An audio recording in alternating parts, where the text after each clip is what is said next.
There were nearly 2,200 games released for the Xbox 360 during its 11-year lifespan, so beyond the Halo, Gears of War and Forza titles, there's a massive selection of games that didn't get the attention they deserved back in the day, and some of them have been flat out forgotten.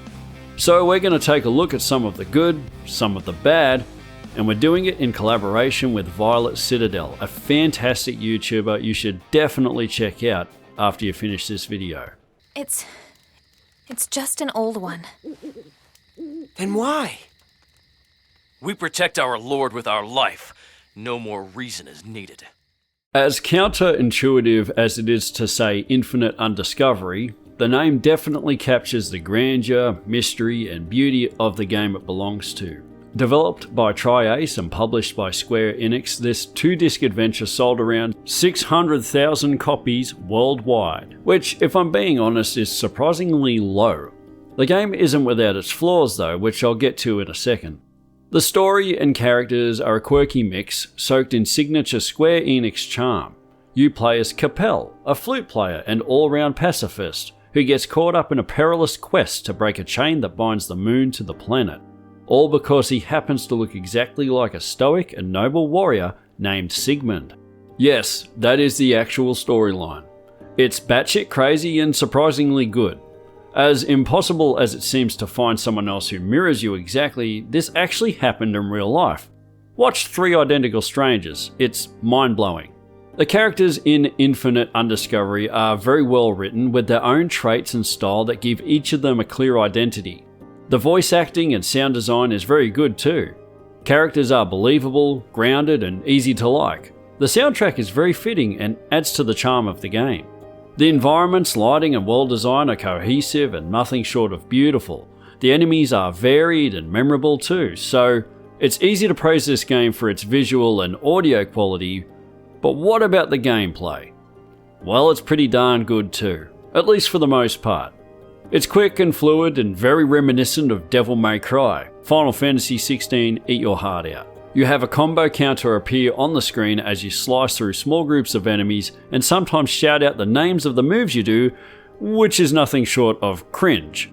Additionally, your long-range attacks are relegated to a different character named Aya, which means you need to call her in before entering long-range mode, at least for the first part of the game. It's honestly a clunky and sometimes frustrating mechanic which could have been implemented a little better in my opinion. If there's one more gripe I have, it's with the save system. You can't save anywhere.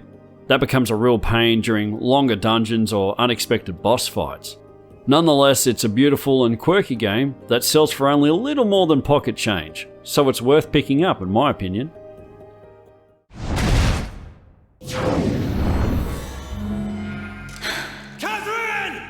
Catherine is not a game that comes up very often, despite being developed and published by the Japanese video game behemoth Atlus, and receiving favorable reviews and even a couple awards upon its release.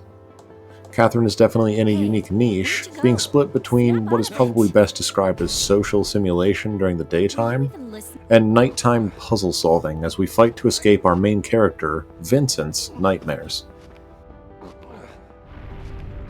I can say with a relatively high degree of confidence, you probably haven't played a game like this before.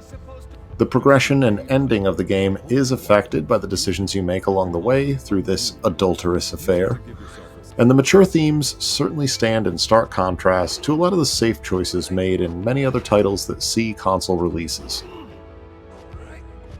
If you enjoy brainy 3D puzzle solving, appreciate a game actually aimed at adults for once, and don't mind or perhaps even appreciate the anime aesthetic, give Catherine a whirl.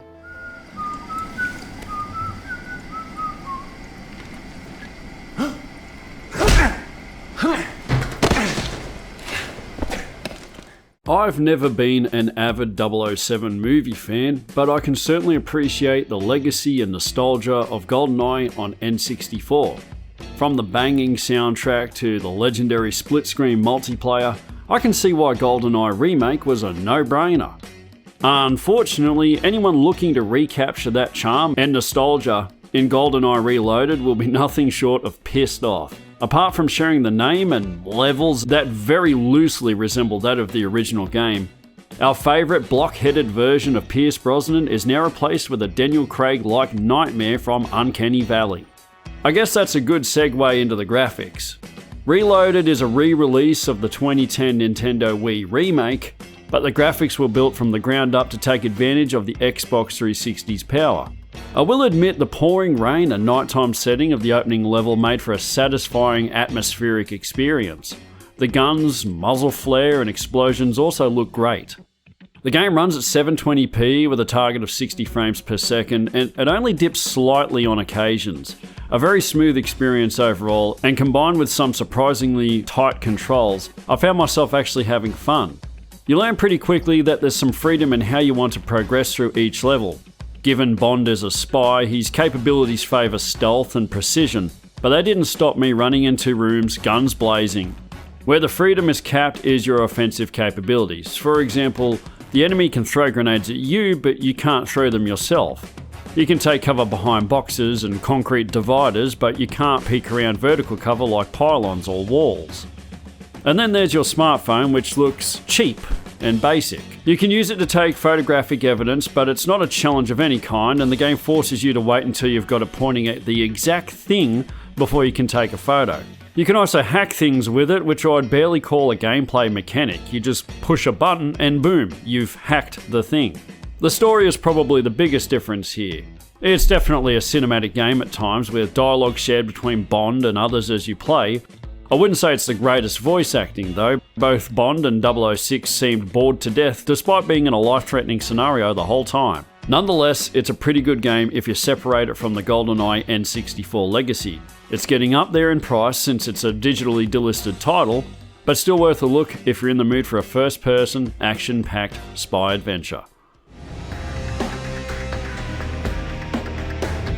Critically panned on release, mainly for its somewhat repetitive hack-and-slash gameplay that deviated heavily from the series' tradition of real-time strategy and epic battles in the field, Kingdom Under Fire's Circle of Doom certainly represented a new direction for the series. Many bounced off this title on release, admittedly for somewhat legitimate reasons. The story isn't that amazing, the combat is, indeed, a bit repetitive. So then why would I recommend it? Frankly, I find this game refreshing. In the year of our Lord, 2025, us RPG fans' backlogs are completely oversaturated with big, heavy RPGs, all of which, of course, are 9 out of 10s. They all have long, sweeping narratives, huge open worlds, and complex systems. We can't miss out. But frankly, sometimes I need a break from those. A palate cleanser, if you will, from trying to focus on intricate story details after a long day of work. Huge and complex does not necessarily equate to good or fun all of the time, something game developers should consider more these days, I think. No, this is not a life-changing RPG. This is dumb, off-brand, wannabe Lord of the Rings bullshit.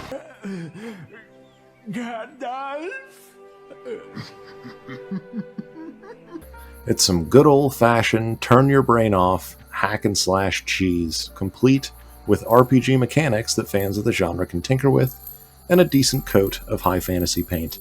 And sometimes that's just what I want from a game.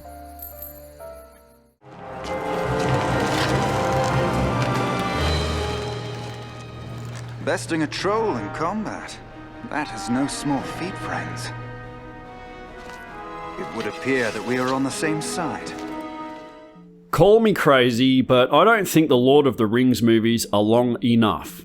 I have a deep appreciation for the mystery and wonder of Middle-earth, and the Shire will forever be my happy place. So, as you can understand, the opportunity to play another Lord of the Rings game is both exciting and concerning. Let's face it, games based on movies or movie universes don't exactly have a great reputation.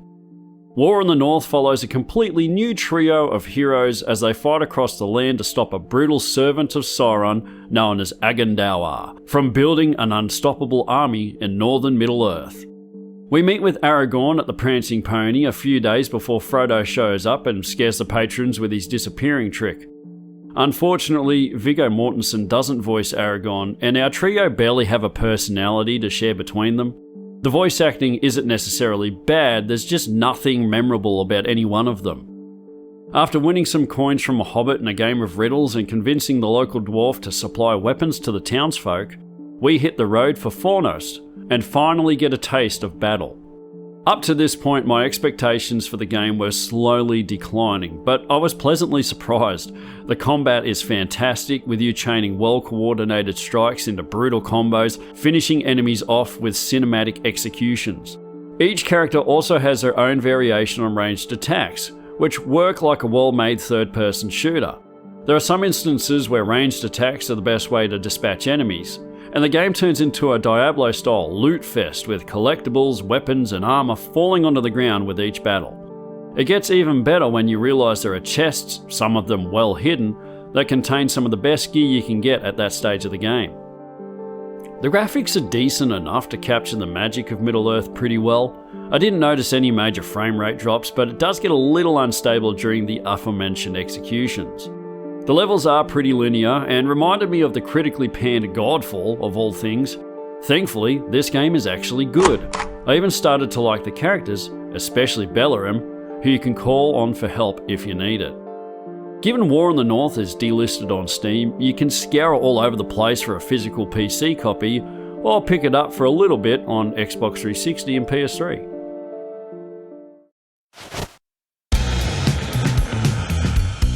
Wet is certainly a questionably named title, but contrary to the thoughts running through your head, you sicko, this is a reference to your hands being covered in blood from gratuitous violence. Developed by the studio previously named Artificial Mind and Movement, now called Behavior Interactive, this was their first partnership with Bethesda Studios after a long decade of pumping out licensed, borderline shovelware titles for companies like Disney. And wow, could it not be more different. Functionally akin to a Max Payne clone, with classic John Woo-inspired chaos, it's still got its own distinctive flair. You don't just dive or slow time, you slide, you wall flip, and you can strategically shoot two enemies at once while in slow motion. It's all set to a rockabilly soundtrack that wouldn't have been my first choice in the dark, but after playing it, it fits the over-the-top action perfectly. This is a game that doesn't take itself too seriously, and for those that loved bullet time and other games, you've really got to try this one. The time is once again upon us! Prepare yourself for Fusion Frenzy! There's not much competition for Super Mario Party, and honestly that's probably for the better. How many times have you been asked to come around for a raving night of Fusion Frenzy 2? Same here. Does that mean it's a bad game? Well, that depends on a few things, which I'll cover shortly. In this game, you take part in a series of mini-games spread across 7 intergalactic destinations. Each planet has its own lineup of mini-games based on its unique features. For example, the Ice Planet is full of cringe-inducing slide fests because, well, it's ice. That's probably a good segue into how the game controls. If you need to jump over something in any of the mini-games, be prepared to get frustrated. I can confidently say that nothing in this game feels natural or intuitive. Characters feel stiff and clunky to move around. The mini-games are presented by this very early 2000s inspired host, who has one of the most old-school arcade-sounding voices of all time. He's the over-the-top announcer of this space-based Wipeout-style game show that gets hyped over 3-second-long games that involve walking a few feet to collect a single card. And those cards, they annoyingly change the results of minigames, which can be either a blessing or a curse. Before each minigame, you secretly choose to play one of your cards or save them for later. If you can win most of the games but still lose the tournament because someone played the right card at the right time, it's all just a guessing game in the end. Graphically, Fusion Frenzy 2 is decent enough, but I really wish you could create or customize your character. The colourful, futuristic setting would be perfect for it. A bit of personal flair would have helped you connect with your avatar and maybe make you care about winning. Now, I know I'm not exactly painting a pretty picture of this quirky party game, but you can still have a blast with it. If you've got the right group of friends, you can all bask in the sci-fi jank of Fusion Frenzy 2 and actually have a fantastic time. I would not recommend playing it alone though. Sure, you can unlock more mini-games, but beyond that, there's not much incentive to keep going. Games can also drag on. Trying to dominate 3 planets can honestly stretch out to over an hour and a half. Still, it's a super cheap pickup and 100% worth considering if you've got a bunch of retro-loving buddies who'd be down for a party night. Well, that's all I've got for you today, but fear not. There are another 7 obscure, unusual, and maybe unheard of games over on Violet Citadel's channel, where I helped him with a video, so be sure to go check that out.